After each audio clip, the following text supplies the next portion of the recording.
Today we're going to begin to talk about the Dharma or the Buddhist teachings.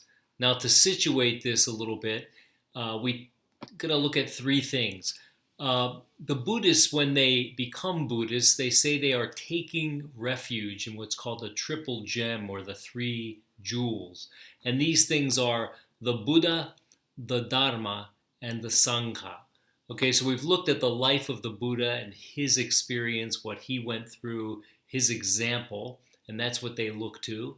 They also look to what's called the Dharma, not to be confused with the Hindu Dharma or ethical duty, but these are the teachings, the truth. If you will, it's kind of like the way. When we say Jesus is the way, the truth, and the life, this is the Dharma. Okay, so the Dharma is the way, and this is the Buddhist teaching. The Sangha is the Buddhist community, those who are with us doing this search, this journey. And that's another key element of Buddhism. They take refuge, they trust in people with them doing this. It's not a solo act. So again, today we're going to begin to focus in on the background of this thing called the Dharma or the Buddhist teaching, with something called the three marks of existence. They are namely anatta, anicca, and dukkha. Okay, what are these? First of all, this is in the Pali language, which is the spoken language in which Buddhism first came about in India, the Pali language, written in Sanskrit, spoken Pali. So anatta, if you look at that word there, it's kind of a version of an-atman. Okay, the Atman is the soul, or in strict Pali, Atta, okay, the soul. Anatta means no soul, no self, okay, no inner essence to you. There's nothing, okay. Anicca means impermanence. Something is not stable. Ika, permanent. So impermanence, that all things are not stable. They're not set. There's nothing to them. There's no one here and there's nothing there. Okay, sounds a little weird, I know. Dukkha is the concept of suffering, which is key, this idea that life is hard. So let's take a look at each one of these. Then we're going to talk about it in class, kind of in the nitty gritty, see how this stuff works out. So the first one is anatta. Okay, if you look at these waves here, you see a good image of anatta. If I were to ask you how many waves are there, you might start looking at the crests of the waves or where the foam is formed or where they're reaching a certain peak, and you say, oh, there's one, and here's another one coming in. And when we ride waves or surf waves or whatever we do, we say, there's a good wave to catch. In reality, waves don't exist, right? We know that there's just energy moving on the water, currents, wind, and so forth, gravity. All these things cause movement in the water, which appears to be a thing, but is actually just a flow. It's just movement of energy. So there's no essence to it. There's no set substance to it. So to get a little philosophical here, when we talk about anatta or the no self, Buddhists are saying that within what we call me, there's no real reality. There's nothing there. It's just this changing, flowing phenomenon that I call me.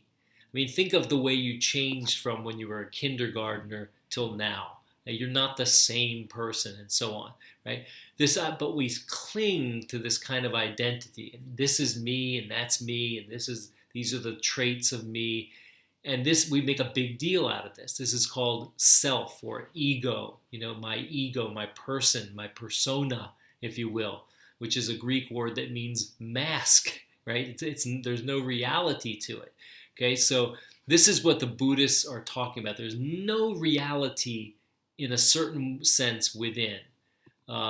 There's no essence or core to me that is beneath or underlying my existence. There's just this energy that is there. There's no set thing. Another way of putting it philosophically is there's no eternal substratum that is truly real. There's nothing. There's nothing at the bottom, right? There's just this energy. And that's all there is to it.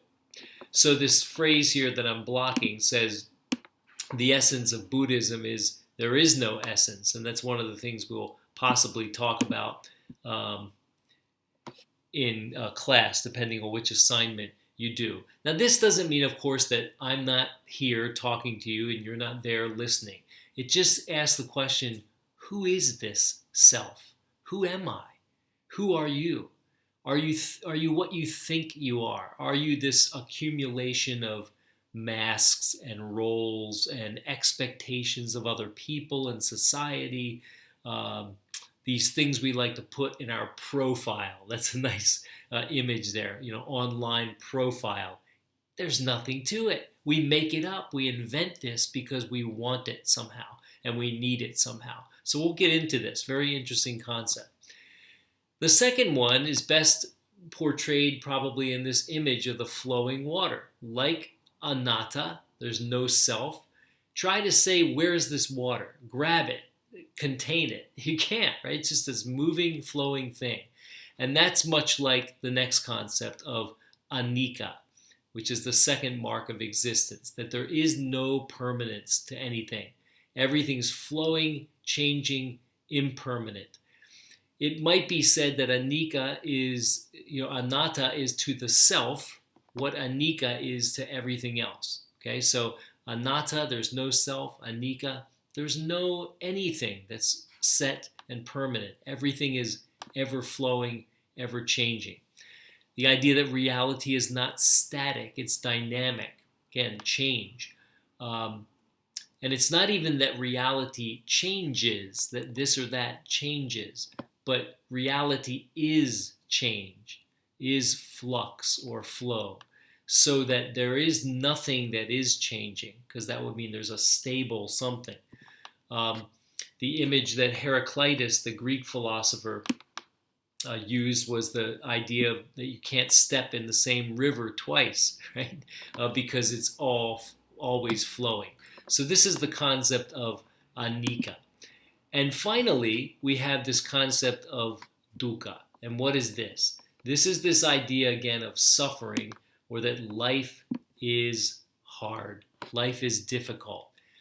Why is it difficult? So we experience dukkha, which is suffering, could be described as dissatisfaction, frustration, longing, wanting, yearning, this kind of feeling, right? This is a natural thing. It's a natural thing that happens when what?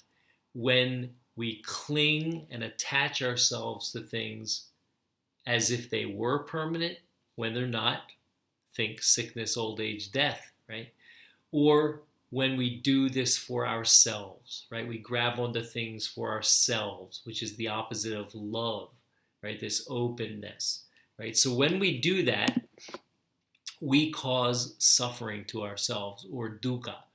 So it's this natural thing that's there that comes, it's a natural consequence that comes from clinging or attaching to the impermanent as if it were permanent.